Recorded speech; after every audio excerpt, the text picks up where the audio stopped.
Hey, what's up guys, it's Mikey Chen. Water fascinates me. I would love to see what's in the deepest trenches, discover sunken treasures, and maybe find out if mermaids are real. But here's the thing, I don't want to actually go into the ocean because when you're in there, literally anything can destroy you. Like, you see that cute little innocent looking crab crawling on the beach? That thing might be pretty harmless on land, but when you're both in the water, that little crab's gonna turn on you because to him, and basically every other water creature, you're nothing but a human-shaped buffet that can't really swim gracefully. Anyway, like I said in so many videos, as much as 95% of the world's waters and 99% of the ocean floor remain a mystery. But even in the small percentage of the waters we have explored, you can find stuff down there that will blow your mind. Number 1. Underwater rivers. Imagine you're scuba diving, which is basically just paying a lot of money to put on a bunch of heavy equipment, jump in the water, and try not to die.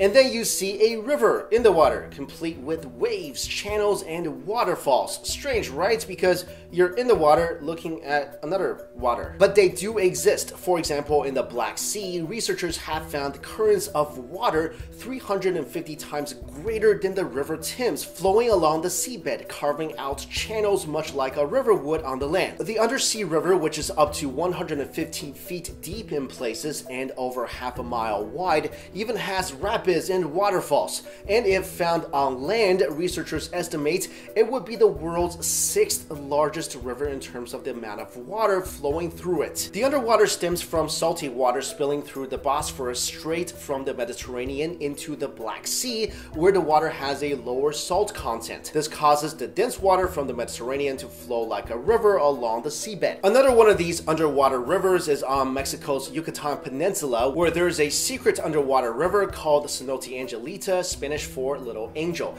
A thin layer of hydrogen sulfate separates the salt water from the fresh water above it, allowing scuba divers to swim along this underwater creation, which looks a lot like a regular water would on the ground. There are even fallen trees and leaves on both sides of the shore, making this seascape look all the more surreal. Speaking of underwater rivers and waterfalls, let's go to number 2 on this list, the world's largest waterfall. If you've ever been to the honeymoon capital of the world, Niagara Falls, you'll see 6 million cubic feet of water, basically enough to fill more than 60 Olympic-sized swimming pools, go over the edge every single minute. And if you've ever been to Angel Falls, you'll see a massive waterfall with a height of 979 meters or 3,212 feet and a plunge of 807 meters or 2,648 feet. But did you know the world's biggest waterfall isn't much of a tourist attraction, doesn't make much noise, and is probably the hardest waterfall to get to? That's because it's located miles beneath the North Atlantic Ocean in the Denmark Straits between Greenland and Iceland. Here, researchers have discovered a series of enormous cataracts beneath the world's oceans, most the result of temperature differentials, where cold water is denser than hot water, so it tends to sink. When cold water basins pour into slightly warmer ones, their water plunges straight down. The amazing thing about the Denmark Straits Cataract is that it dwarfs anything you'd see above the waves. Its water drops almost 11,500 feet, more than 3 times the height of Angel Falls in Venezuela, normally considered Earth's tallest waterfall. And the amount of water it carries is estimated at 175 million cubic feet per second, which is crazy because that's equivalent to almost 2,000 Niagara Falls at their peak flow. Number 3, trillions of dollars in gold. Okay, so the ocean is literally loaded with treasures. There's nearly 20 million tons of gold floating around in all that salt water and nuzzled into that sandy floor. Now, as of yesterday, 1 ton of gold is worth about $36,247,288. That means that 20 million tons of gold is worth 724,945,760 million.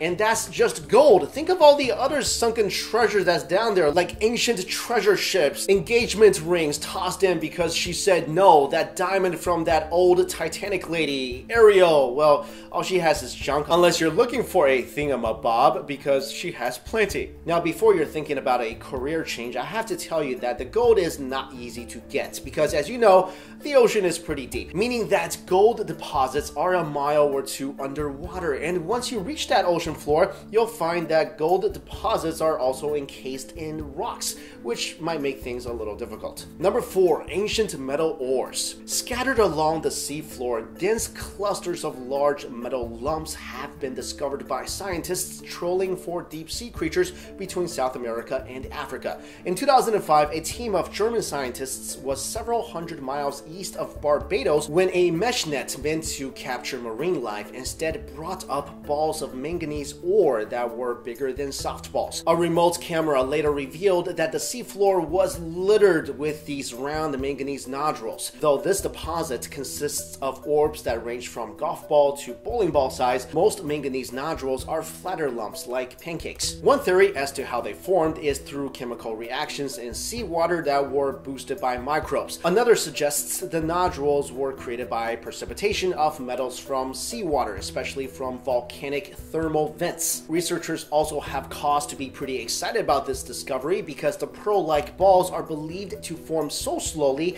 that they gain only millimeters over millions of years. That means that their layers hold vital information on extremely ancient environmental conditions. Basically, these weird balls may contain all kinds of new information about Earth's history, or they could be alien eggs kept in the cold water on purpose, but now we brought them all up in the name of science. That's how we're gonna die. Number 5, sinkholes. Sinkholes are probably one of the scariest things ever because you can't really prepare for them. One second you're walking, the next you're buried alive. But when sinkholes are found in the water, they become something beautiful. One of the most amazing ones is the Great Blue Hole in Belize. The Blue Hole is almost a perfect circle and is over 300 meters or 984 feet across and 125 meters or 410 feet deep. It's the world's largest natural formation of its kind, with over 500 rare plants and animals that are located only in this area. Today's blue holes, which are found all across the world, were formed from erosion during previous ice ages when the Earth's sea level was significantly lower than it is now. Number 6, a prehistoric forest. I mentioned this in a previous video about a diver named Don Watson who discovered an incredible 10,000-year-old prehistoric forest under the North Sea, and experts believe it could have once stretched as far as Europe. Researchers believe Watson actually wandered into the remnants of a vast ancient forest that stretched from Great Britain to continental Europe at one time. The forest disappeared when ice caps melted and sea level rose nearly 400 feet. Number 7, underwater crop circles. They've been called the crop circles of the ocean floor. 7-foot diameter patterned circles that were first spotted in 1995 off the coast of southern Japan. But their origin was an enigma, and local divers termed them mystery circles.